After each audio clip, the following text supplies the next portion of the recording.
జగిత్యాల జిల్లా ధర్మపురి నియోజకవర్గం ధర్మపురి మున్సిపాలిటీలో మంగళవారం రోజున ప్రభుత్వ విప్ ఎమ్మెల్యే అడ్లూరి లక్ష్మణ్ కుమార్ 5వ వార్డు మరియు 13వ వార్డుల్లో అధికారులు మరియు మండల నాయకులతో కలిసి పర్యటించారు. వార్డులో త్రాగునీరు, డ్రైనేజ్, విద్యుత్ వంటి తదితర సమస్యలపైన అధికారులను వివరాలు అడిగి తెలుసుకున్నారు. ఈ సందర్భంగా వారు మాట్లాడుతూ ఉండాలి, మూడేమో రన్నింగ్ ఉండాలి. ప్రాబ్లం వచ్చినట్టు నెక్స్ట్ నిమిషాల లోపట్నే గంట లోపట్నే కొత్త మోటార్, మళ్ళీ ఆ మోటార్ టెక్నికల్గా ఏ చిన్న ఇబ్బంది వచ్చినా కూడా ప్రజలకు ఈ యొక్క మోటార్ల ఇబ్బంది వల్ల ప్రజలు తీవ్ర ఇబ్బందుల పాలవుతున్నారు. ఏదేమైనా కూడా తక్షణమే ఆ యొక్క సమస్య పరిష్కారం చేయాలని చెప్పి నేను జిల్లా కలెక్టర్ గారు మాట్లాడినప్పుడు ఇక్కడ అధికారులు కూడా అన్నారు, మాకు తాత్కాలికంగా ఒక 35 లక్షల రూపాయలు మాకు కావాలంటే నేను జిల్లా కలెక్టర్తో తక్షణం 35 లక్షల రూపాయలు కూడా మున్సిపల్ కమిషనర్ గారు శాంక్షన్ ఇచ్చినాం. టెండర్లు కూడా అవి ఎక్కడ మోటార్ ఖరాబ్ ఉన్నా, ఎక్కడ పైప్ లైన్ కరెక్ట్ ఉన్నా, ఎక్కడ లీకేజ్ ఉన్నా, ఎక్కడ కొత్త బోర్ కావాలనుకున్నా ఈ 15 మున్సిపాలిటీ వారికి సంబంధించినటువంటి తాత్కాలికమైనటువంటి సమస్య పరిష్కారం కోసం 35 లక్షలు ఇప్పించుకుంటూ అనుకోకుండా కూడా ఆ దేవుడు చల్లగా చూడక అనుకోకుండా నీళ్లు కొట్టే తీవ్రమైన ఇబ్బంది వస్తే ఎందుకైనా మంచి జాగ్రత్తగా ఉండాలని చెప్పి నేను ఏదైతే మున్సిపల్ అడ్మినిస్ట్రేషన్ సంబంధించిన ప్రిన్సిపల్ సెక్రటరీ దానకిషోర్ గారితో మాట్లాడి, మున్సిపల్ సంబంధించిన జిల్లా కలెక్టర్ గారితో మాట్లాడి, స్పెషల్ ఆఫీసర్తో మాట్లాడి 2 కొత్త ట్రాక్టర్లు మున్సిపల్ ద్వారా ట్యాంకర్లు కొని రెడీగా పెట్టాం.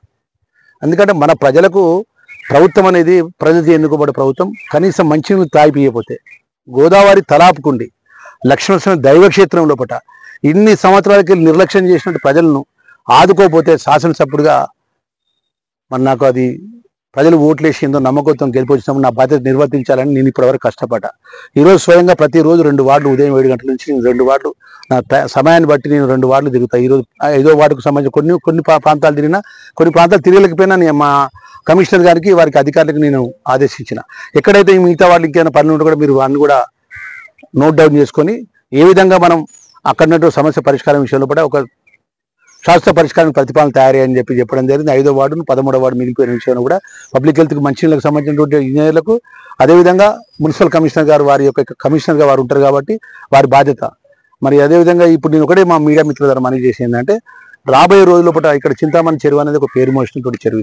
ఇది ఒక ధర్మపురి దైవక్షేత్రం పోతున్న ఒక ల్యాండ్ మార్క్ కదా. ఏదో హైదరాబాద్ మహానగరానికి ట్యాంక్ బండ్ అని ఎట్లా అయితే పేరు ఉంటుందో ఈ చింతామణి చెరువుకు సంబంధించిన ఈ ప్రాంతాన్ని కూడా అభివృద్ధి చేసే విషయంలో ఇక్కడ గోదావరిలో ఇంటేక్ అక్కడ ప్రాబ్లం పైప్ లైన్ ఉన్నదని అక్కడ కురుక్కపోయినాయి, చాలా ఇబ్బందుల పాలవుతుందని చెప్పి ఏదేమైనా కూడా మా ఇక్కడ ప్రాంత ప్రజలందరికీ కూడా మనవి చేసుకుంటున్నా, మీ లక్ష్మణ్ కుమార్ గా, మీ అన్నగా, మీ శాసనసభ్యుడిగా 15 మున్సిపల్ వార్డులకు సంబంధించినటువంటి ఏదైతే ధర్మపురి మున్సిపల్ వార్డులో ఏ వార్డులో కూడా రాబోయే రోజుల పూట మంచినీళ్ళ కోసం ఇబ్బంది జరగకుండా డ్రైనేజ్ సిస్టాన్ని కూడా సరి చేసి, అదేవిధంగా సీసీ రోడ్లకు సంబంధించిన అనేక పనులు చేసే విషయంలో పూట ప్రభుత్వం దృష్టి తీసుకెళ్ళి నా వద్ద బాధ్యతగా నిధులు తీసుకొచ్చి ఒకదాని తర్వాత ఒకటి పని చేసే విధంగా నేను ముందుకు వెళ్తా అనే విషయాన్ని మా ధర్మపురి మున్సిపల్ ప్రజలకు మనవి చేసుకుంటూ, ఇప్పుడు ఏదైతే చింతామణి చెరువు నింపాలని చెప్పినారు, ఇప్పుడే మా పబ్లిక్ హెల్త్ డి గారికి కమిషనర్ గారు చెప్తున్నా, అక్కడ పైప్ లైన్ ద్వారా ఇసుకల కుంగిపోయింది అంటున్నా.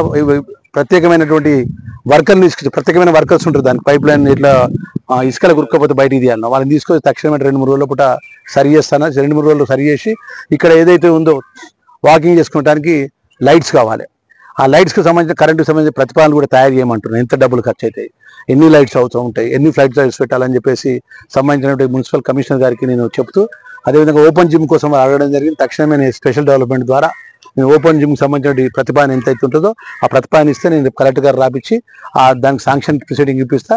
ఆ ఓపెన్ జిమ్కి సంబంధించిన పనులు కూడా మొదలయ్యే విధంగా సాధ్యమైన తొందరగా మొదలయ్యే విధంగా ప్రత్యేకంగా దాని మీద నేను నిధులు మంజూరు చేస్తాననే విషయాన్ని మనవి చేసుకుంటూ, చివరి ఒకటే మాట, నాకు ఈ 2009 నుంచి ఇక్కడ ఓడినా గెలిచినాక రాజకీయ ప్రాతినిధ్యం చేస్తున్నాను.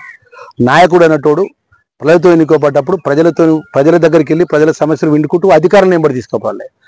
ఎంబడి తీసుకెళ్ళి అధికారులతో నేను ఆ ఒక ప్రజలు చెప్పిన మాట రాసుకొని దానికి ఆ సమస్య పరిష్కారం అయినప్పుడే ఒక ఎమ్మెల్యే కానీ ప్రభుత్వం కానీ నమ్మకం ఉంటుంది.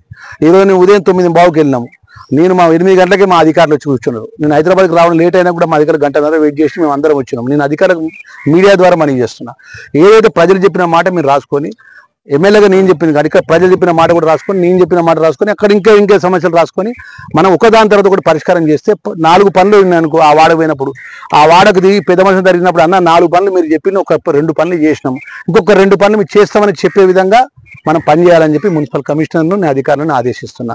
ఎక్కడ కూడా నిర్లక్ష్యం చేయొద్దు దయచేసి. ఇక్కడ ధర్మపురి నియోజకవర్గానికి ధర్మపురి మున్సిపాలిటీ దైవక్షేత్రము. పవిత్రమైన గోదావరిలో తీరాన శ్రీ లక్ష్మీనరసింహస్వామి వెలిసినటువంటి దైవక్షేత్రం.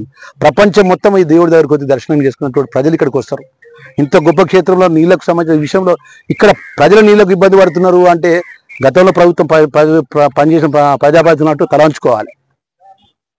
అరే నేను చెప్తున్నా, నిన్న 30 నిమిషాలు ముఖ్యమంత్రి గారితో మాట్లాడినా.